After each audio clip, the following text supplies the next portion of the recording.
Renverser le Barça, un défi récurrent pour Paris au plus haut niveau européen. Mars 1995, au Camp Nou, le PSG découvre les quarts de finale de la Ligue des Champions et le Barça de Johan Cruyff. C'est lui qui a instauré le 4-3-3 à Barcelone.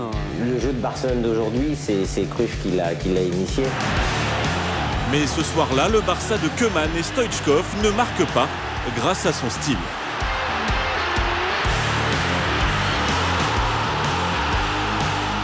On prend un but sur une marshmallow, j'appelle ça une G-Mood de Bernard Lama. À l'époque déjà, les coups de pied arrêtés sont une force parisienne. Égalisation de George Weah, un partout. Paris revient d'Espagne en position de force. On n'était pas très connus à ce moment-là en Europe, donc on les a peut-être un peu surpris de la qualité de notre jeu. Au match retour à Paris, le PSG domine le grand Barça.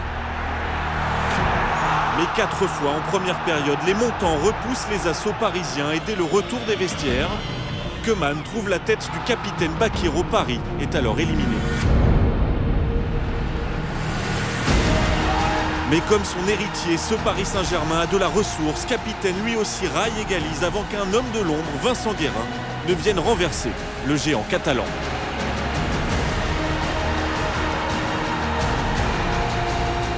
Là, on part dans un délire. Enfin, moi, je fais l'avion. C'est une dose d'adrénaline.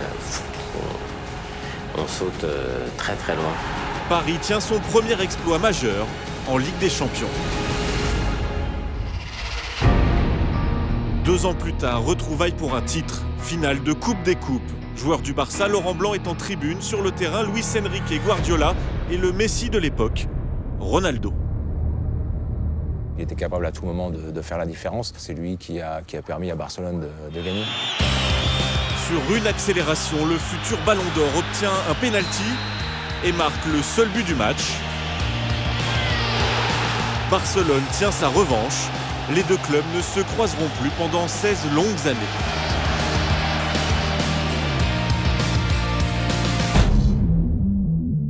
En Ligue des Champions, Barcelone rime avec match coup près pour Paris. 2013, deuxième quart de finale parisien en C1, le deuxième face au Blaugrana.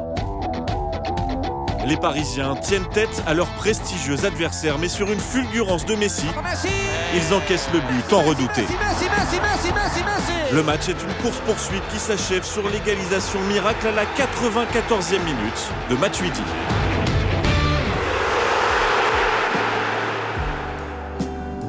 Une semaine plus tard, au Camp Nou, Paris espère bien se refaire une place parmi les grands d'Europe.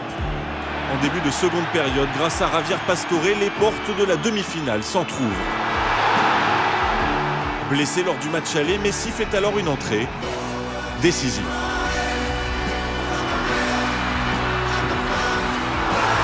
Sans perdre, le PSG quitte la Ligue des Champions. 2 ans plus tard, il a aujourd'hui l'occasion d'écrire une nouvelle page de son histoire avec Barcelone.